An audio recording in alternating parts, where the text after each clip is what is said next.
Say it with me. I pledge allegiance to the flag of the United States of America and to the republic for which it stands, one nation, under God, indivisible, with liberty and justice for all.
Say it with me. I pledge allegiance to the flag of the United States of America and to the republic for which it stands, one nation, under God, indivisible, with liberty and justice for all.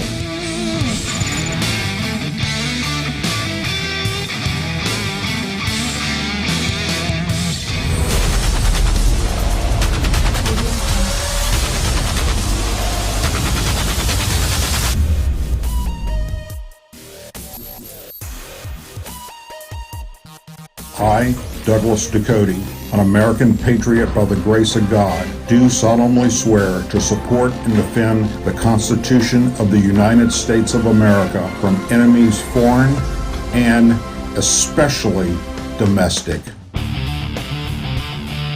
Hello, American patriots. Welcome to another episode of the Douglas Ducote Show.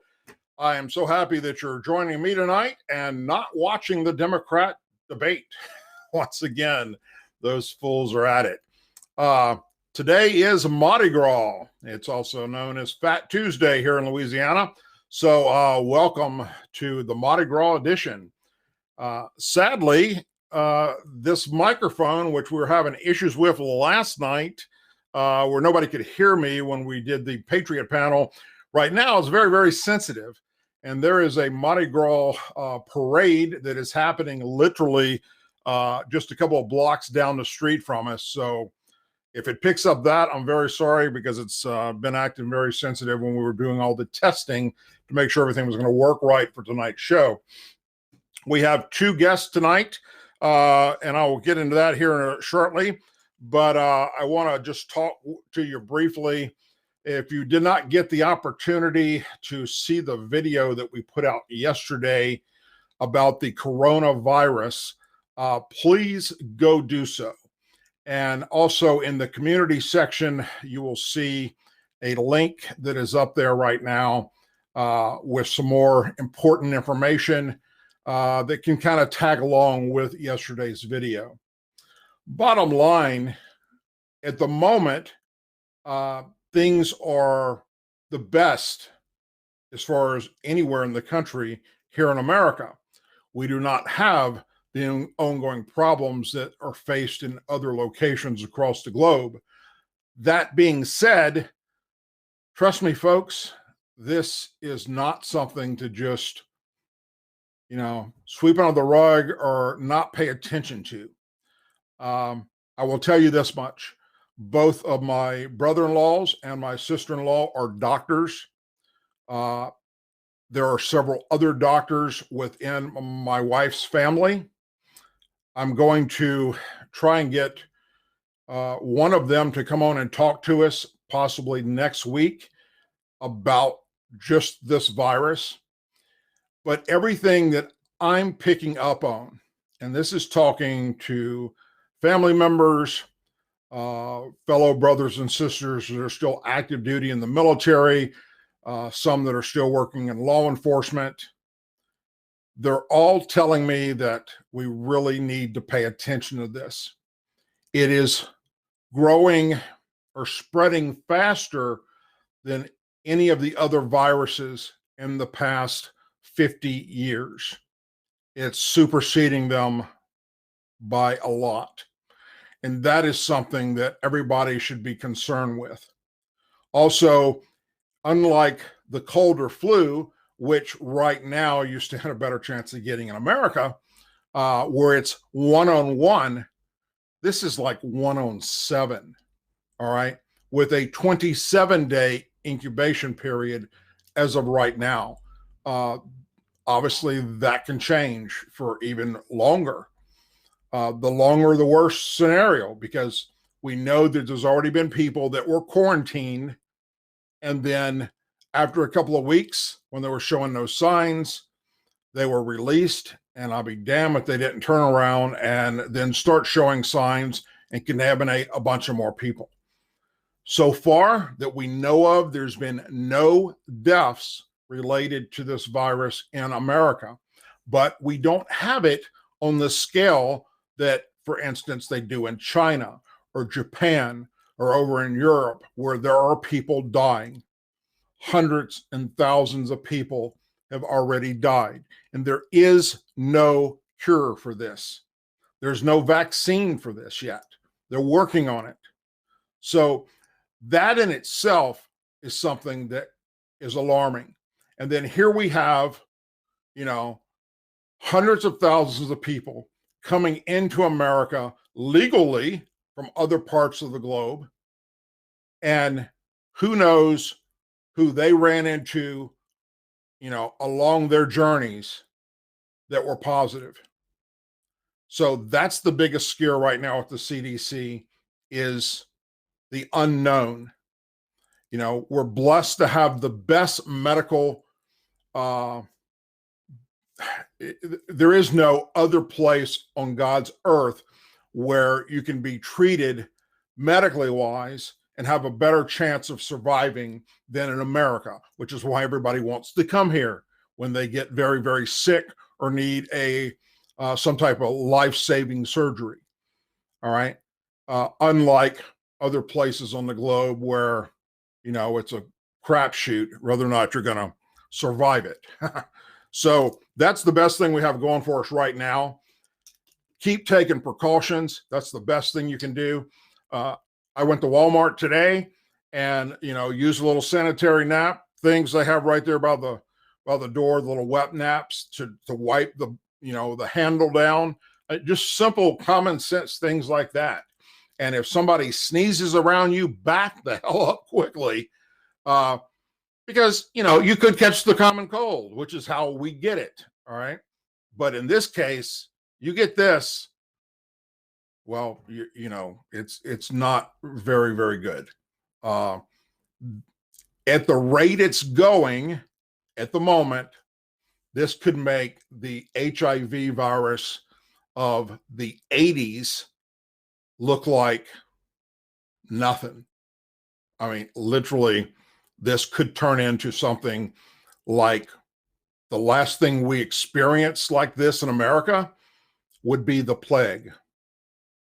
And a lot of people, like I say, are going, this is nothing, it's just, we are not going to get it here. It's no chance of that. Well, just remember what I said.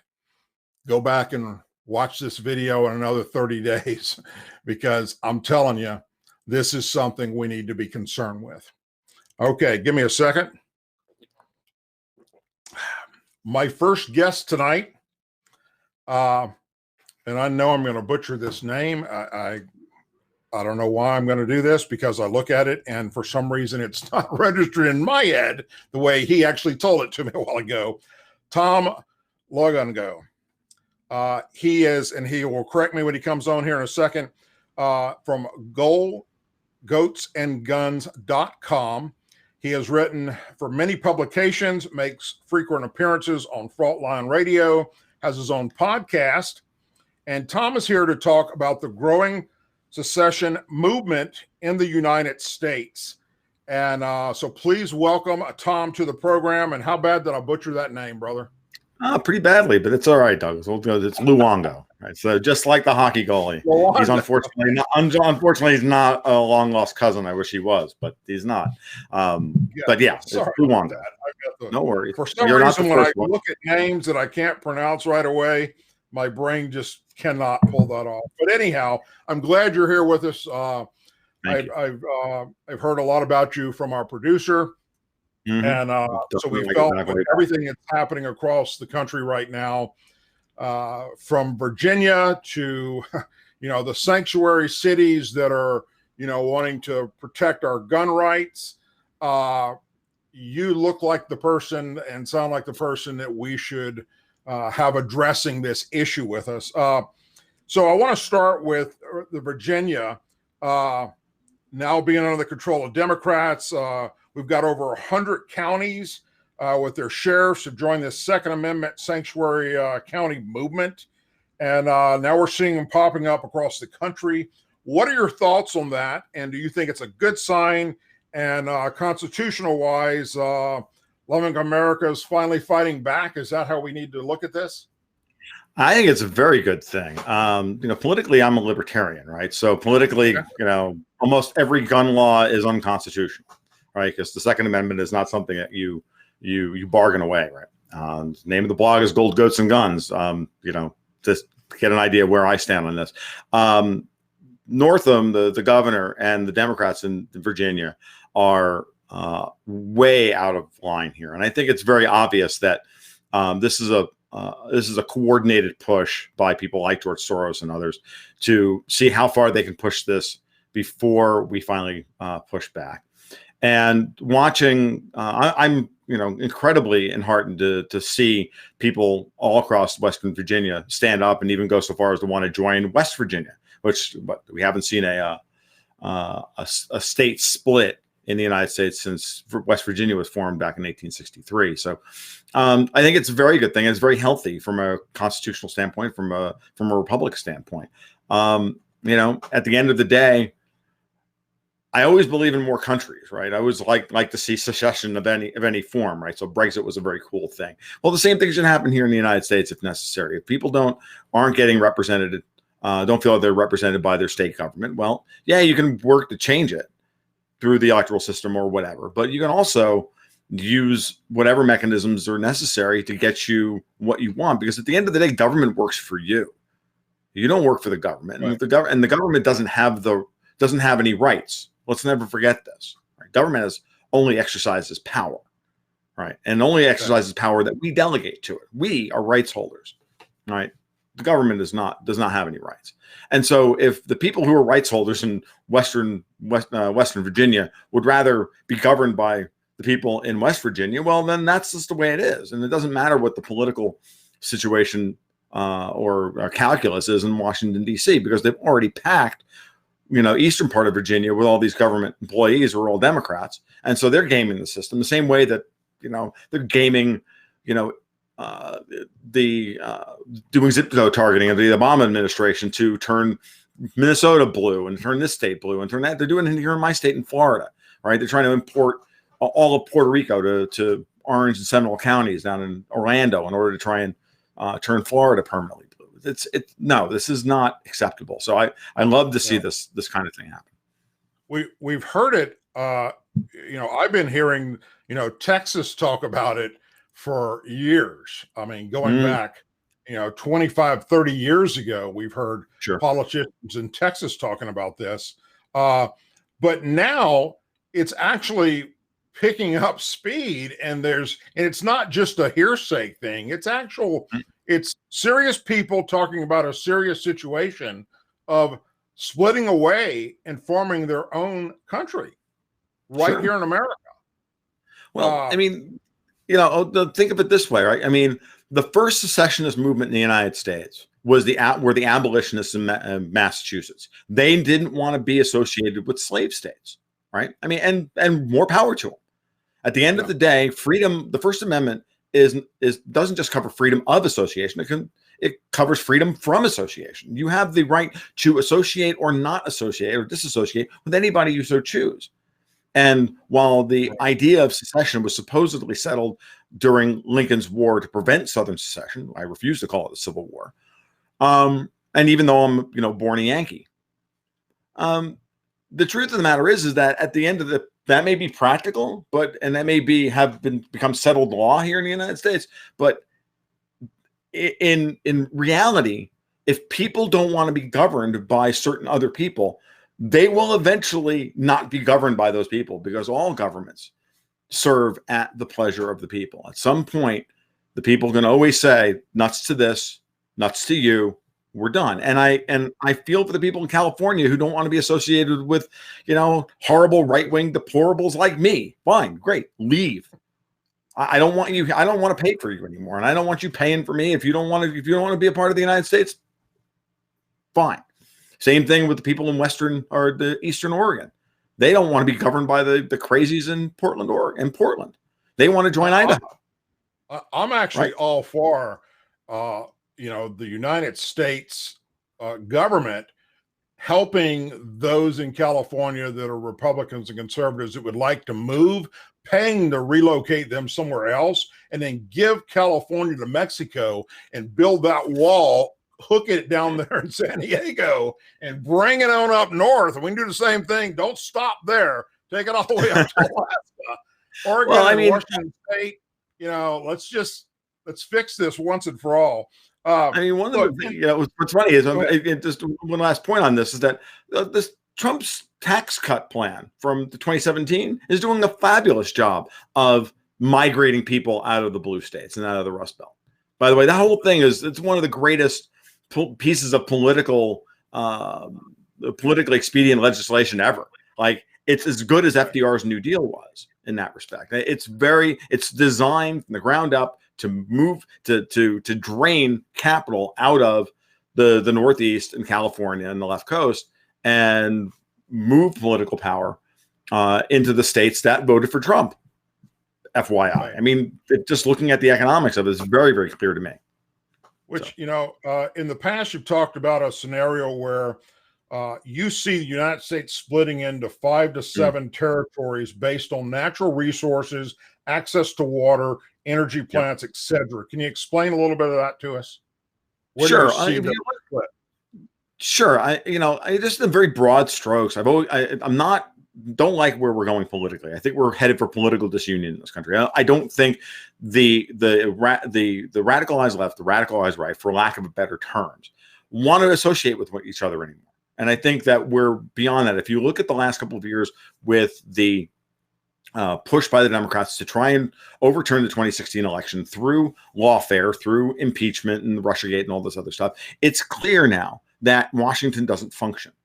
And at some point, very sincere people, serious people are going to be looking at the situation, especially as we move into a potential global financial crisis, which is on the horizon, especially with this coronavirus thing breaking out as a potential catalyst.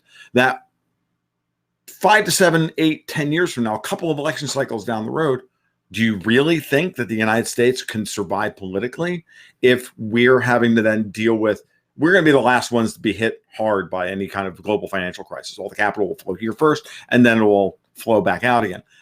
At that point, do you really think, given where we are now today politically, project that 8 years into the future, do you really think that we can be governed under one central government? I don't think so. I just think that there are 5 to 7 natural subcultures within the United States: the Northeast, the left coast, where I am, where you and I are on the Gulf Coast down here in the South, the Midwest, the Rust Belt, the big square states. I think if you just, Alaska and Hawaii are their own cultures. When you look at it that way, it's just a natural progression that it would split along those lines. And certainly the South, which is rapidly becoming the economic engine of the United States outside of California, because once Silicon Valley falls apart, California's got very little to offer us. But as far as petroleum and we have, look, the South is everything. We have nuclear power, we have international airports, we have sub bases, we have international ports, we have agriculture, we have natural resources out. We've got it all. The only thing we're missing is minerals. And I got news for you: we can easily, in any kind of breakdown scenario, form a natural alliance with the quote unquote big square states that have all the resources, all the Rocky Mountain states. So, to me, it just seems like a natural thing that this thing would just start to break apart. And once the South really decides that they've had enough, that everything else is just a catalyst. And it could be the South, it could be California, it could be New York, for that matter.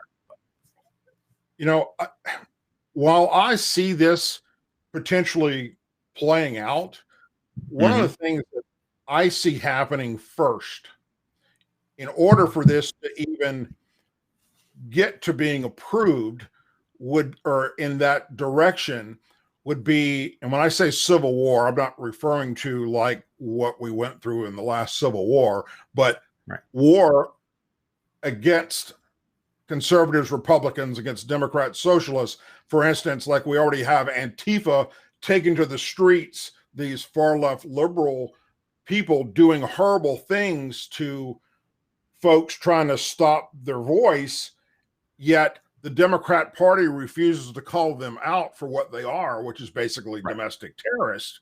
I see that growing regardless of what happens in the election come November. Sure. If Trump wins again, then I see Antifa on steroids.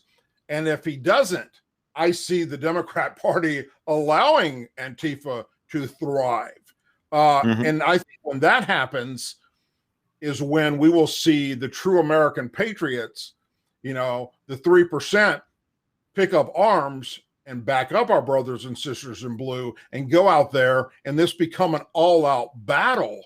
As a military veteran, as well as a former law enforcement officer, I can see that playing out in the very near future, sadly. I won't disagree. I won't disagree with you that that's part of it. I have family in law enforcement as well. Dad was NYPD, so was my cousin, and we've talked about this many times. My former Taekwondo instructor is also a local Alachua County Sheriff's officer, and we've talked about all of these things years ago. But we've always talked about it and how we would prepare and how they are preparing. And they know full well that at a certain level, they're going to back the people locally is whatever they're going to do, and they're not going to. They're going to come a point where, even though remember, go back to the Clinton crime bill. The Clinton crime bill put 100,000 cops on the streets in the United States. Well, guess what? They're effectively federally funded. So those guys, their paychecks come from the federal government, right? Because they're being subsidized by the federal government. So that was an attempt, a very early attempt by the Clintons and by these, for lack of a better term, globalist guys, to remove local accountability by have them not be accountable to the people locally, but be accountable to Washington. And we hope that that's not the case today. That at the end of the day, we should hope that that's what's not going to happen. But at the same time, I hope it never comes to violence. You don't ask for it. You don't want it to happen that way. You want it to go down the way it went down in the UK. They voted on a referendum. They fought him tooth and nail for 3.5 years politically. They fought him in the media. They fought him everywhere else. But at the end of the day, you had an honest to God civil war where nobody died. Right. That's what you want. I mean, ultimately, right. other than Joe Cox, other than the MP who was killed on the night before a couple days before the original Brexit vote, nobody died. And all the casualties were political. That's what we hope for. Gotcha. So. Yeah, I agree. Tom, where can everybody follow you?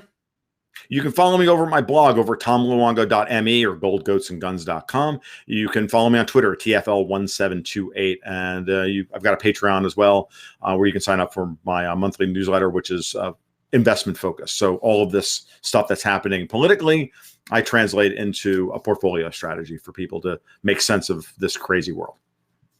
Very cool. Thank you very, very much for coming on with us today. It was a pleasure, and I look forward to talking to you in the very near future. Sure. Thank you very much. I appreciated the invite. Have a good night. All righty. You too, sir. All righty. And we're going to take a quick break. And when we come back, we're going to have Jessica Vaughn from, she's the Director of Policy Studies with the Center of Immigration Studies. We'll be right back after this break. Hello, American Patriots. Douglas Ducote here. The Second Amendment, it's not for hunting. It's for protecting ourselves against our government. Well, the last thing you need to worry about is your weapon being rusted and not working. Folks, here's your product. FirearmGuard.com. Use promo code DOUG for free shipping. This will protect your weapon from any rust and mildew issues.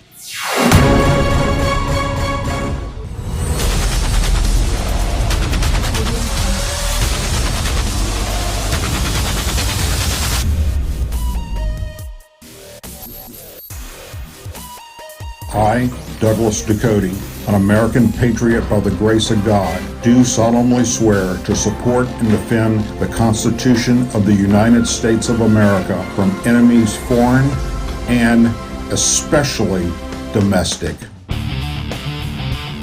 And we are back. Setting up for Jessica Vaughn to come on. Let me tell you something, folks. Jessica is she's the Director of Policy Studies with the Center of Immigration Studies. She's been on Fox News many times. She's been on Breitbart radio. She's many articles across print media. And when all the border stuff we do, and the things we've been doing in the past and the things we have planning in the future, down on the border, this is the person that we go to for any type of questions or insight in history on what's actually happening, things that you can't get through the drive-by media. Jessica has. Jessica Vaughn, thank you very much for joining us again. How are you today? Doing well, thanks. Glad to be with you. Thank you for joining us once again. I understand that we got you on audio only, and that's fine. I wish I was on audio only sometimes because I'm having a bad hair day right now. I want to ask you, you tweeted I something. can't see you. Okay, that's it. Well, okay, that works out fine. You sent a tweet out this morning. I want you to kind of elaborate on for me, if you would. It said, Trump is betraying the working class by expanding the guest worker programs in the Visa Worker Hall of Shame. March 2019, a sheriff's deputy in Kittens County, Washington, was shot dead by a man with an H-2A visa that expired 5 years before. I didn't know about this deputy. I pray for his family. Anytime a law enforcement officer is killed by an illegal alien, or for that matter, any American, as we have the angel families that have gone through this horrible tragedy. How is it? Explain to us a little bit what you meant by this with Trump. What exactly is he? How is the expanding on the guest worker program affecting this? Mm-hmm. Yeah, well, as we all know, the signature issue for Trump when campaigning for the presidency was to champion the cause of the American workers who had been forgotten by so many presidents and lawmakers before them. And one of the ways that Trump wanted to do this was to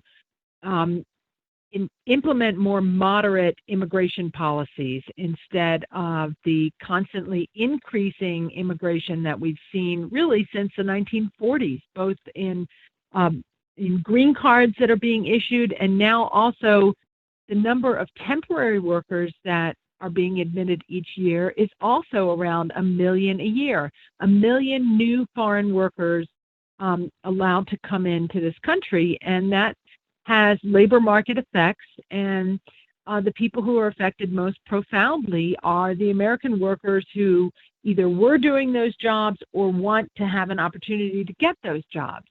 So unfortunately, there are a number of senior officials working in the administration who have never been on board with Trump's Buy American, Hire American theme and executive orders and policies that he really started to implement right out of the starting gate in 2017 when he took office, and a number of really fine initiatives to try to rein in some of these guest worker and immigration programs.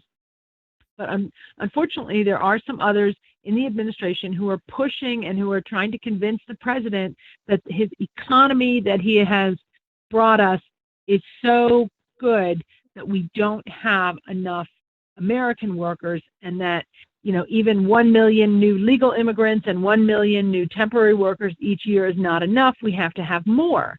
Well, there are a number of problems with these guest worker programs. One is that, you know, the labor market distorting effects and the fact that Americans are displaced from these opportunities. But the other is that these workers overstay their visas because we do not have adequate interior immigration enforcement. And that's how you get people like this farm worker who came in on a visa, stayed over for more than 5 years, and is causing problems in his community, and it ends tragically by shooting a sheriff's deputy. People act like these guest worker programs are benign, you know, that they are helpful to American businesses, that, you know, they go back home when they're supposed to. It's just, it doesn't work that way in reality. Any new visa program we creates an opportunity for someone to get that visa and overstay. And we simply don't have enough interior enforcement to deter them from doing that, or to stop them at all from doing that. People get these visas through fraud, and they just abuse them with impunity. So it makes no sense to start increasing these programs when we can't even control the ones that we have. This H-2A farm worker visa program is unlimited in number right now. The House of Representatives under the Democrats recently passed a bill that would provide amnesty for all of the farm workers who are in the country illegally and who have been here for 10 years or more, would give them an amnesty if they stay working in agricultural labor for another few years. And then it would also offer an amnesty to anyone who gets a farm worker visa in the future and stays with that job or a similar job for up to 10 years. And so, you know, they want to use these guest worker visas as an opportunity for amnesty or for bringing in more and more immigrants to this country. And, you know, the truth is that they're treated very badly, they're exploited, and they don't stay on the farms. As soon as they get the chance, they go off and work in construction or landscaping or manufacturing. Who wouldn't, because the farm jobs are so bad? The answer is to modernize our agricultural system so that we don't need so many workers doing jobs that really could be done by machines and would save the taxpayers a lot of money in social welfare programs as well. The answer is to do what Europe has done, and that is to use our technology and innovation to find new ways to harvest the crops that we want to have grown in the United States for food security. But, you know, farm workers have become addicted to cheap labor from abroad because they don't want to pay a decent wage, and they haven't had to, bring farming into the 21st century like every other industry. Yeah. I've been saying for a long time, back since when Trump was, when he was elected, that there are people in the administration, and there are some still there that do not have his best interests at heart.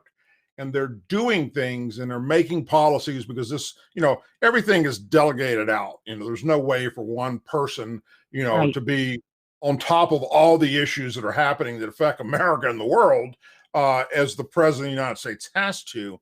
But when I look at the history of presidencies in at least my lifetime, I've never seen such chaos under an administration when it comes to him putting out something that he wants to have take place, and then we see the opposite taking place when it's implemented.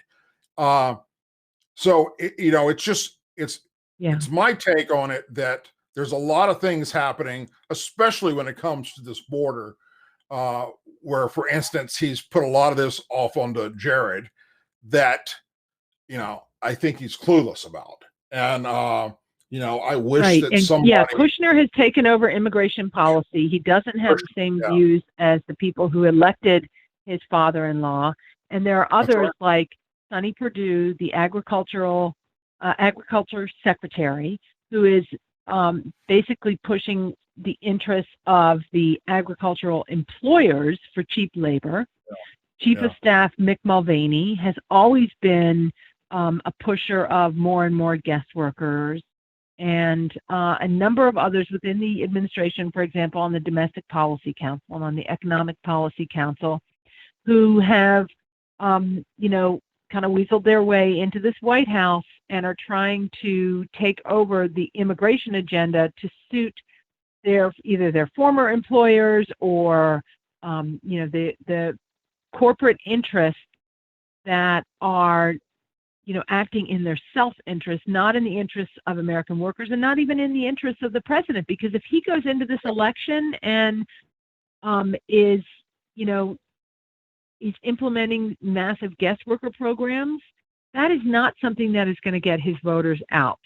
That is something that is going to turn people off and really cut into his base of support and make people feel that they were conned into voting for him. A good example, which I know you can't see on the screen right here, but our producer keeps rolling the terror block video. We've been pushing this out and pushing it out, and we finally managed to actually get it to the president's desk. And then he probably just took it, looked at it, and passed it on to Kushner. And then that's the end of it, which tells me there's somebody got their hand in the cookie jar down the line, because there's absolutely... I can't think of a reason why someone would not go, son of a gun, we want to take this terror block system and continue on with this wall instead of what we're doing right now, because it's never going to get built. Building gigantic concrete slabs the way they're doing it and putting them up that way for the remainder of these 2,000 miles to go, where we can do that with the terror block in 7 to 8 months for $1 billion, which we already have. I mean, it's a no-brainer, and nothing's coming out of the White House about the terror block after we handed it to them on a silver platter. So it just, that kind of stuff drives me insane. Here is one of the biggest things that the president pushed for during his campaign. And then after getting elected, we got to get this wall. We finally have a way to do it and finish it before the election, and nothing from the White House. Crickets. So, Jared is, that's the wrong place where he should have put that, but that's, nothing that we're in charge of. Let me ask you, with the sanctuary cities being back in the news right now, and of course, as you know, and you do too, we have lots of friends that are angel families. President Trump has some new policies working on. We heard that William Barr says he's working on lawsuits. We've had some recent court battles going on. Can you get us up to speed on any of that? Sure. This is one area where the administration, under the leadership of Attorney General Barr and in coordination with the Department of Homeland Security, are really making some progress. 2 weeks ago, Attorney General Barr gave a speech at the National Sheriff's Association, which tells you something. I mean, he knew that he was going to have a friendly audience there that was going to be really excited about the initiatives that he's announcing. He announced that the federal government has filed lawsuits in federal court against 4 different sanctuary states, including New Jersey, Washington, California, and New York, and that they are pushing back on these sanctuary policies that have gotten really egregious. Most recently with the state of New York enacting a law that gives driver's licenses to illegal aliens, but also in an effort to protect those illegal aliens who get driver's licenses, prohibits any DHS agency from accessing motor vehicle records, which is something that they have always done and need to do, like any other law enforcement agency, on a routine basis, and particularly because Customs and Border Protection agencies need to check the driver information and vehicle information for every car that enters the United States. And so now they can't all of a sudden get information on any car that has New York plates. Well, you know, guess what kind of license plates the next terrorist is going to try to drive into the United States, or, you know, the next cartel operative. Of course, they're going to use New York plates now because they can't be checked. So the federal government, on behalf of us, is suing New York and all these other places because we know that the criminals are not necessarily going to stay in the sanctuary jurisdictions. They can wreak havoc anywhere else. They're suing them. He's said that they're going to keep trying to work on denying federal funding from DOJ to sanctuary jurisdictions. And interestingly, he also said that they were looking at potential lawsuits or prosecution of sanctuary judges and state law enforcement agencies that they believe may be harboring criminal aliens by not turning them over to ICE, or by taking some really egregious types of actions, like, for example, letting a criminal alien out the back door of a courthouse if they know that an ICE agent is waiting to arrest them there. There's one of those lawsuits, a prosecution of a judge in the state of Massachusetts right now. And Barr said that he's looking at doing that in other places around the country, and these jurisdictions that will go lightly on illegal alien or non-citizen criminals in an effort to spare them deportation. You know, this double standard of justice that they've set up, where illegal aliens and others get off easier because they're foreign nationals, whereas, American citizens get the shaft. So this is a really good speech to hear. He goes through the whole case against sanctuary jurisdictions and why federal law is supreme and state efforts to have their own immigration policies are a form of nullification. So, and we fought a civil war over that. And, a lot of these cases are going to make it to the Supreme Court. And I think that's a good thing to clarify this area of the law that the sanctuaries have gotten away with violating for a long time now. Wow. Jessica, one of the things that is unique about my show compared to a lot of them is that I'm not politically correct. And so I wanted to take a moment to give you the opportunity. I don't think anyone would accuse you of that. Let me give you a scenario, okay? The scenario is that one of these Democrat Tide Pod eaters that are running to be the next president actually gets elected, and the House gets more Democrats in it, and they win back the Senate. What happens to our immigration policy?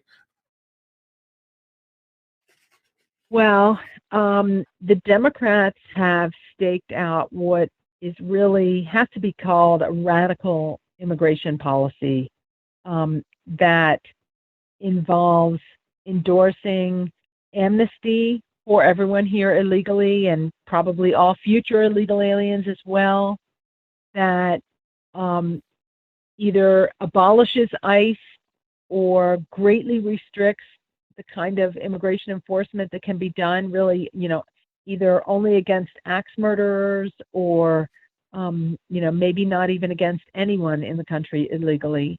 The Democrats in the House have introduced a new bill that pretty much would just do away with immigration enforcement.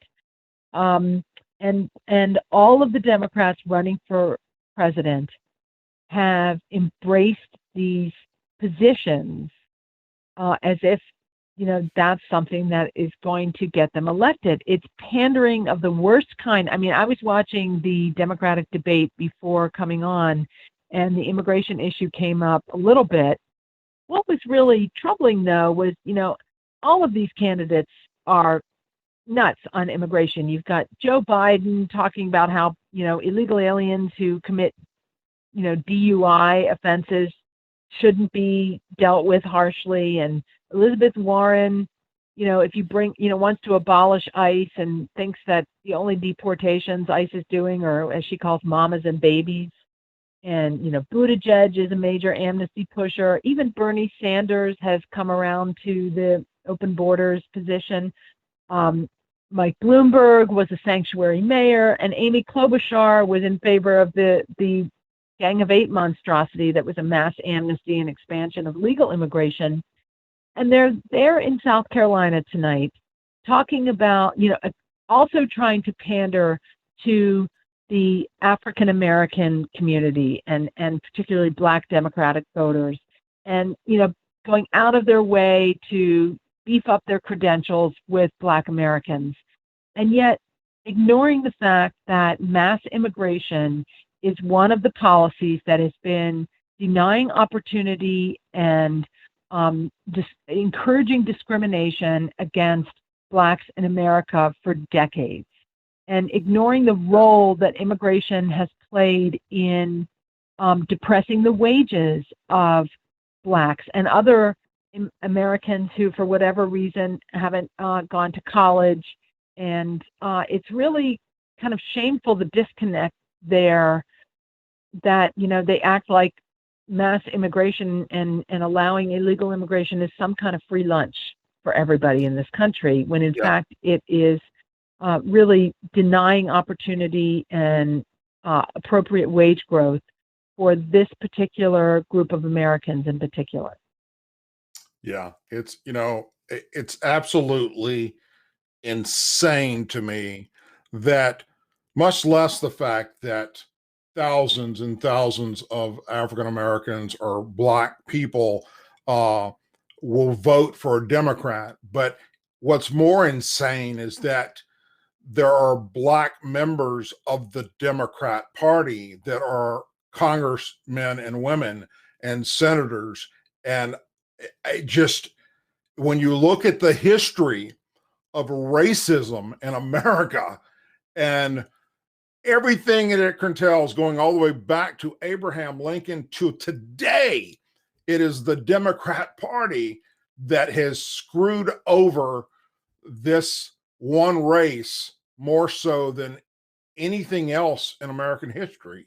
But yet, it's like they just try and erase American history, which is one of the reasons I think they wanted to get rid of all the, Confederate statues down here in New Orleans and other locations and what have you. They want to change history, make it go away. But we all know that when you do that, you're bound to repeat it, and which is the last thing we need to do. I want to ask you in closing about this. We had the Farm Bill passed the House, and now there's talk that Lindsey Graham is getting behind an amnesty for illegal alien workers. Have you been following that?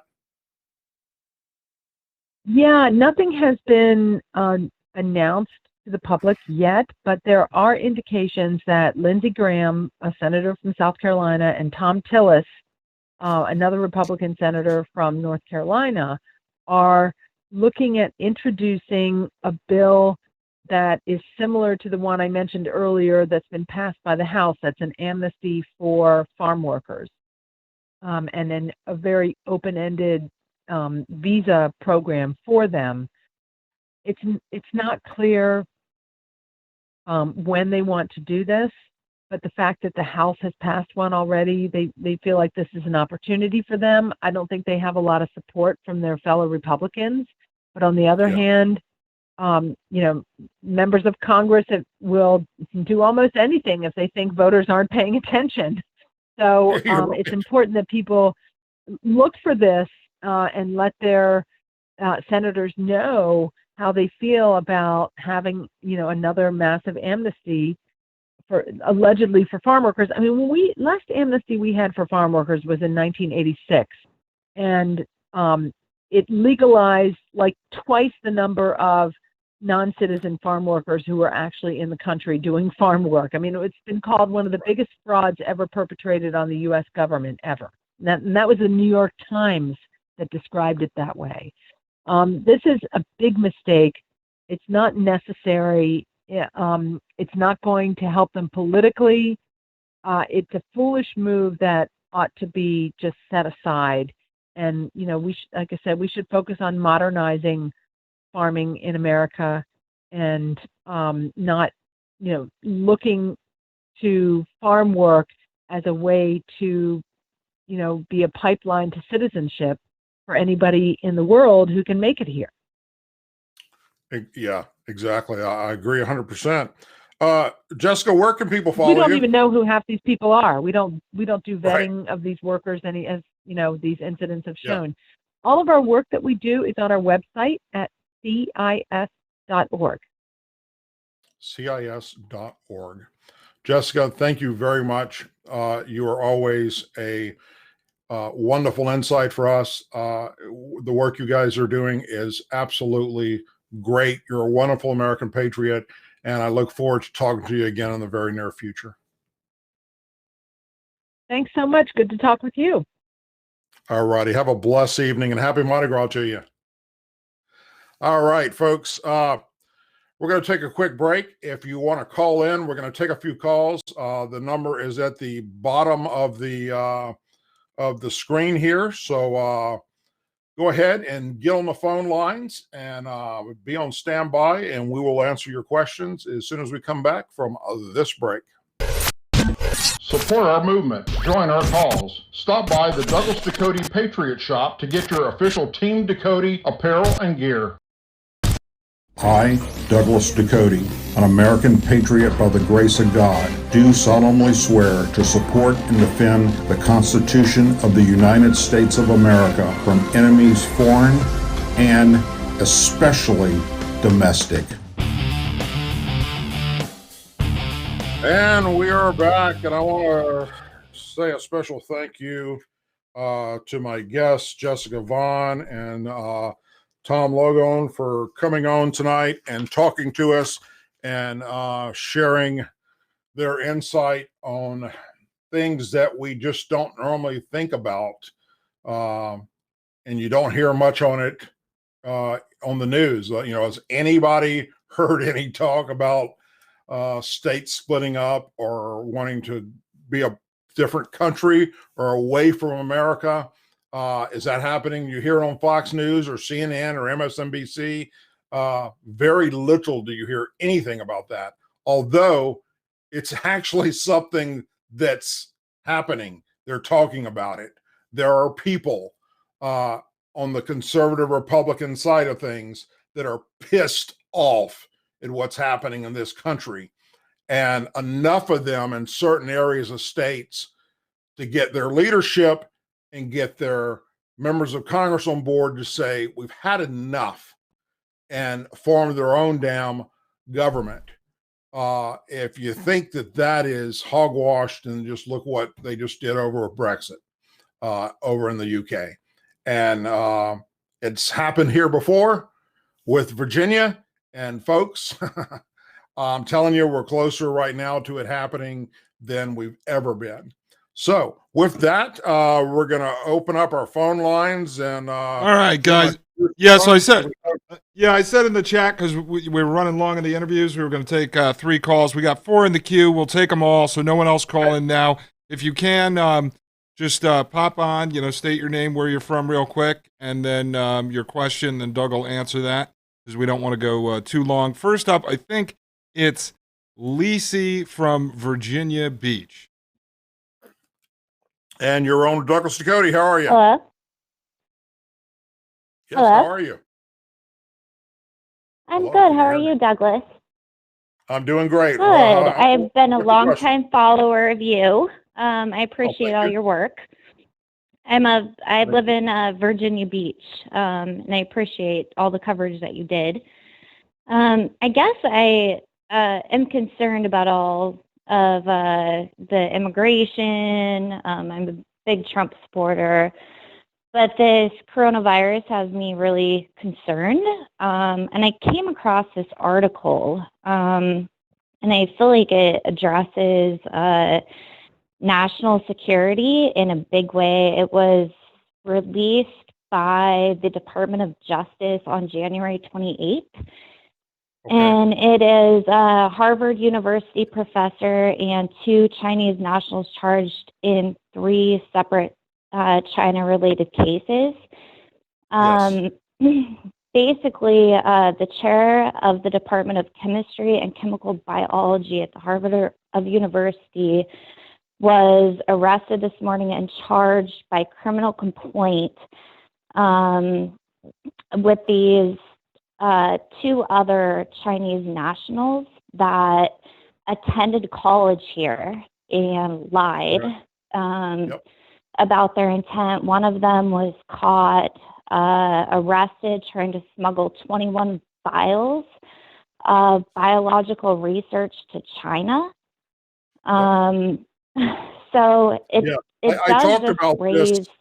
Yeah, right after that was released, I talked about it briefly, and I was going to do more on it, except the strange thing is there's nothing out there on this guy anymore. We know that the FBI got involved, and we know that he was apprehended, and I haven't seen anything new on it, but I sure wish they would talk to us. Do you think that that's possibly because of our failed policies with national security and, allowing, the supposedly students and, so I did. Thank you so much for your time. I saw that and it just kind of blew my mind. I thought the same thing. I cannot believe that this is not being covered more. Did you see the video that I did yesterday? I didn't. I follow you all the time, and even when I can't, I always give you a thumbs up because I love all your videos. But I will check it out. Did you? Yeah, check that video out, and there's more to come on that. But thank you for bringing that to everybody's attention again. And yes, it's something that I've spoke about briefly, and there's no information about it right now that I can find anywhere on the internet. They have hushed this up. And they did it for a reason, and that scares. I don't find that surprising. Yes. Thank you very much, and have a blessed evening. And I love Virginia Beach. Thank you, Douglas. God bless. Thank you for your service and all you're doing. Thank you very much. God bless you. All right. So next up, we've got Eric calling from Las Vegas. Let's see. Eric, are you on the line now? Hello, this is Eric from Las Vegas.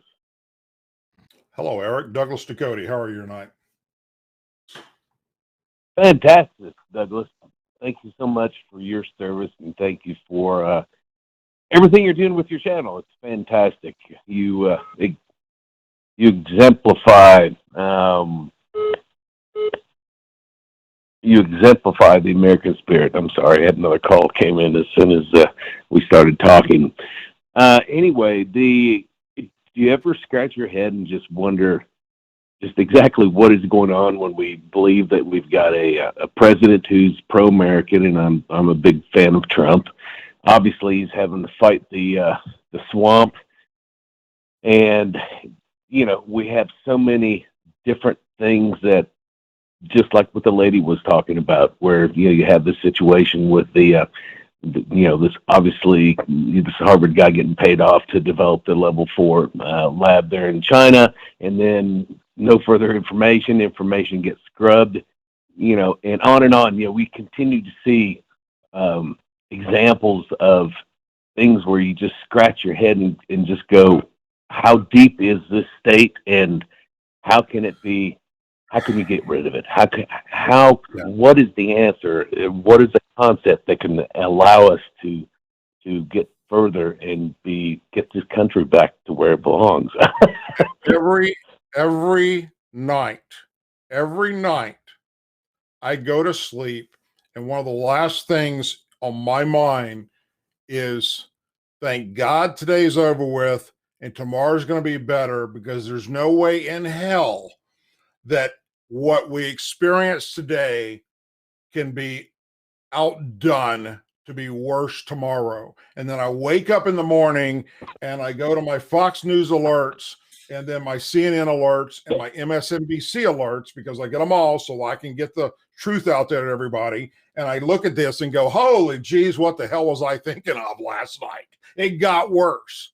Yeah. And I mean, every day it's like, how in the hell? It's almost like we're in a twilight zone, and it scares the hell out of me. And besides that, let me tell you what else it does. It pisses me off. It pisses me off to know that for all that I've done good for my country and serving my country, especially overseas in combat, to watch. And it's now, when I say this, understand the full concept of this. All right. We are the best country in the world. And I know that because I've been to the others. Okay. But I do literally too. what Yes. I'm seeing happen to America is a freaking shame. And it's happening because of crazy, radical, left-wing liberals that have infiltrated one of our parties, which I used to belong to, the Democrat Party. It's not the same party anymore. It's gone to hell in a handbasket. And until they wake up and realize that they've got to push away these liberals, then it's not going to get any better. And I think we finally, I'm going to go out on a limb here and say this. I believe we're going to see it happen. And how we're going to see it happen is this group right now that's debating as I speak on TV again. This group is so freaking radical, far left socialist ideology that it's going to be the destruction of the Democrat Party. And they're going to lose so bad, no matter what candidate they put up, that they're going to realize after 4 more years they got to put up with Trump, and that's how they're going to look at it, that son of a bitch, we got to go back to the drawing board and figure this out, because we've been wrong for 8+ years, and we don't want to repeat that. I do believe this is what it takes. This group of literally Tide Pod eating freaks of nature, and that's what they are, getting up there spewing. I mean, Today Sanders talked about how Fidel Castro wasn't really that bad of a guy, and he did such a great literacy program. I'm thinking, are you freaking nuts? The literacy program was to teach them socialism and to teach them communism. That's why he did it. And this guy thinks he's going to spread that in America. So yes, the answer to your question, you really I wake up every day going, what the hell happened? And I do believe that we're going to see a change come November if Trump gets reelected. They're going to finally wake up and realize we've got to go back to the JFK Democrat type ideology and not the butt liquor ideology and AOC type BS. There's your answer. You really think that? Do you really think that'll happen? Did you honestly think they will learn from their mistakes? I mean, this has been going on for 30 years now. I'm not going to put money on it. Okay. But I do believe this is the wake-up call. If there's ever going to be a wake-up call, this is it. Otherwise, they're doomed. Yeah. It'll positively so define some line. Who knows what that line will be, but it will definitely define a line that I hope it's a positive line, but I don't necessarily have any hope that they're going to have the proverbial light bulb turn on and find some religion or something positive and have a big change in their positions. I agree. It's been a slow trickle for the last 30 years. Yeah, I agree. And it may not, but I think this is the closest it could possibly get. Anyhow, hey, thank you for your call. I love Las Vegas, by the way. That's where you're at, right? Yes, sir. And thank you so much. Keep up the great work, and look forward to continuing some dialogue in the future. Thank you so much, Doug. Wonderful. Hey, come out and see us. We're going to be in Vegas hopefully in about 3 months. And I'll announce where I'm going to be at that time, and I'll see you. All right. Next up, we've got 2 left. We're going to go to John in Long Island. Hello, Hi, John. Doug. How you doing, man? How are you? I'd just like to say before I have to say what I have to say, I just would like to say thank you for your service, sir. Whether you agree with what I'm about to say or not, regardless, I thank you for your service. Thank you. I would like to propose that in addition to the questions already being asked by those doing the vetting for immigrants coming into this country, that we should possibly try putting them, each and every one of them, on a polygraph and asking 2 basic fundamental questions in addition to the ones already being asked by those doing the vetting. Now, I realize that a polygraph machine is not admissible in the court of law for obvious reasons. I mean, it's flawed, etc., but a well-trained officer observing it can tell if somebody's lying due to body language as well as the needle itself jumping around. But the 2 basic fundamental questions I'd like to see asked are, do you love America? And do you share our values?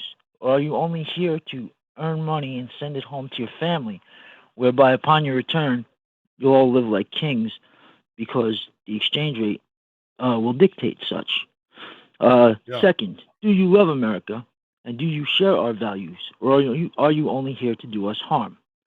In my estimation, an untruth or a lie regarding either one of those 2 questions, as well as any of the others being asked by those doing the vetting, should result in immediate deportation and a denial of entry into the United States of America.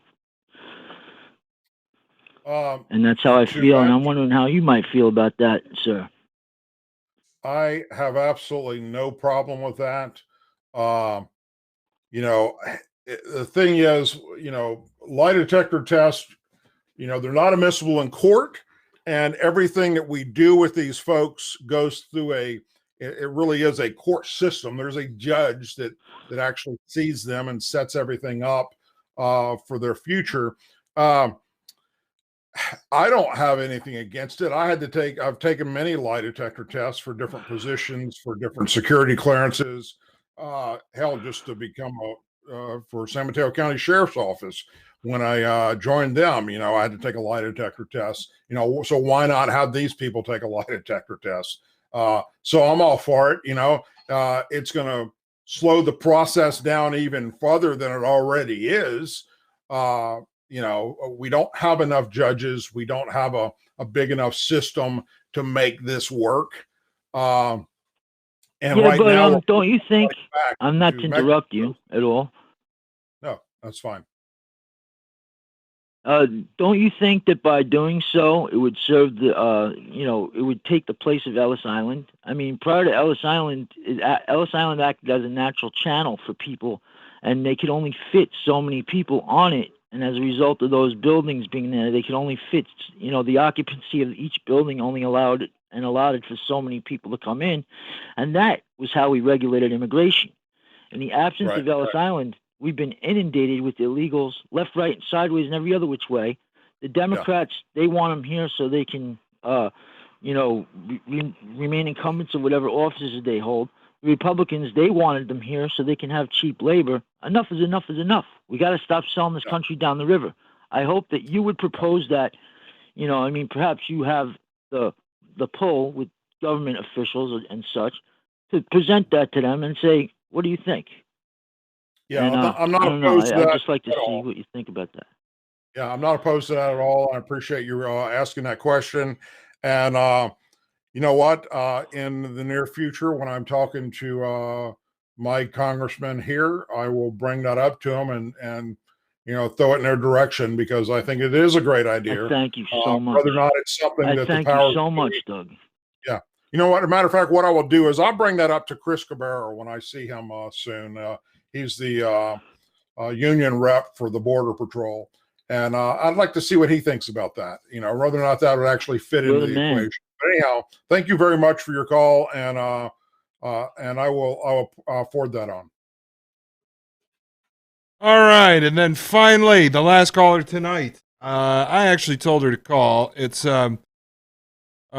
Chrissie Piccolo. She's actually my assistant producer, and you guys know her in the chat as Real World Witness. So I wanted her to come on as one of the mods so you guys could get introduced to her, and she could encourage you guys to call the show when we do open lines like that, because we want you to become part of the show. And Chrissie Piccolo, where are you calling from tonight? From let's see, where am I? I'm in Washington State on the coast. How are you doing, Doug? Liberal land from hell. Why are you still there, Chrissie? I don't know. I know, it's crazy. We will pay to move you. I'll buy the U-Haul truck. Okay. You sure Dustin said we can put a little mobile home on his property. We'll move you up there to Tennessee. Will that work for you? There you go. Well, actually, yeah, sure. Well, Desi, his son has been building me a little house in his backyard. Okay, well, there you go. Just kidding. Well, I just wanted to say hi and to encourage people to, call into your show, because, I mean, I love that we can do this now. It's awesome. Yeah. And thank you for everything you do, and you're doing a great job moderating, and we sure do appreciate it. And hey, look, just so you know, because I heard there were some text messages today that I missed. Yes, we're going to come up there and visit you, but we're waiting for for it to be safe, Chrissie. They already don't like you there. What's going to happen if I show up? Can you protect me? I know. I don't know. I think it'd be the other way around. Actually, here you'd be okay, because I live near some veterans. So you're okay in this area, but I don't know if you come into Seattle. That's a whole other thing. It's scary down there right now. There's, tents lined up. They have totally ruined the downtown core area where, Pike's Market is, which is just, it's been there for 110 years. And they have just completely ruined it. And the mayor, Durkin, she's such a jackass. She's one of these sanctuary city mayors. And, I really hope that they, start holding these mayors and these governors responsible, because enough of this horse shit. I'm done with it. It's horrible what they're doing. I agree. And just so you know, and hold me to this, when we do come up there, I will wear my Make America Great Again hat everywhere we go. Good. Oh my God, yes. And I'll be taking video and see how many people you get confronted by it. That ought to be a fun one. All righty. Thank you so much, Chrissie. We love you, girl. All right. Love you. See you later. Yeah, that'll be great, Doug. You could have like Antifa battles there in Seattle. Yes, sir. But yeah, I just want to say to the audience, you guys are great. Look, we started doing the call line so that you guys could realize, number one, that there are real people out there like you. I know the chat on YouTube, on DLive, on Twitter, on Facebook, on the site, all the places that we are, and we have some new platforms we're going to be rolling out soon.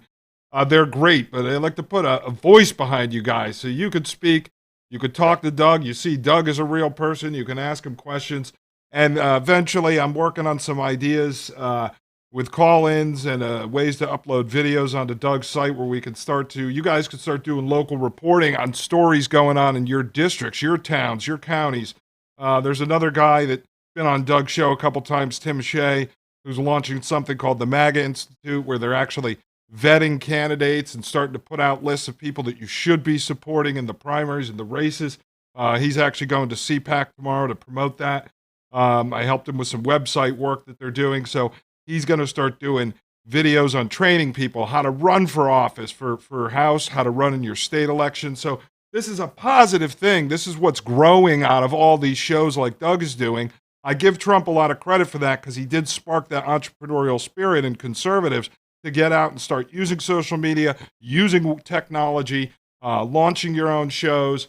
And this is a good thing that's happening because I don't necessarily like the Republican National Committee and what they do marketing-wise. They've always been behind the curve. Trump ran his own operation. But what MAGA Institute is working is starting to build that infrastructure to push America First values and help recruit and train candidates across the country that could run against these establishment Republicans that aren't doing us any favors. So it's a great thing. So call the show, report your stories anytime the lines are open. We're doing this for you guys. Excellent. Thank you so much, brother. Okay, folks, breaking news just came out. I want to share with you all, and this is what I'm talking about, how this thing's going to get out of control real quick if we're not careful. A U.S. soldier stationed in South Korea has just tested positive for the coronavirus. So how many members of the United States military has he already infected without even knowing it? That is, I'm sorry I have to report that, but that's some scary shit right there. So, yeah, breaking right now, a U.S. soldier in South Korea has tested positive for the coronavirus. I will have more information about the virus in the coming days that I'll be putting out. I also plan on bringing on a doctor real soon that's going to talk to us in more detail about the virus. And so stay tuned for that. Also, I want to thank my guests again for coming on tonight and sharing their insight on everything happening here in America with the border. Tom and Jessica, very much appreciated. As always, please say a prayer for our men and women serving United States military. They're up against some not only ISIS terrorists in the Middle East, but now the coronavirus in South Korea. Our veterans, our law enforcement officers, our first responders, their families, our angel families, our blue and gold star families, our president, and our country. I hope you all have a wonderful and blessed night. Thank you so much for tuning into the show. If you haven't already done so, please go over to douglasducote.com and sign up for your email address so you can follow us. It's free, doesn't cost you anything, and you will be able to find things there that you can't find on my regular YouTube channel because YouTube would have definitely shut me down for speaking my mind when I dropped the political correctness completely outside the door. But anyhow, hey, that's what it's all about. Folks, have a great night. For now, Douglas Ducote, and I appreciate everything you guys are doing to help us push this right on through the November elections. And a shout out to Team Ducote. You guys are doing wonderful. Thank you so much, everyone. Have a wonderful, wonderful night.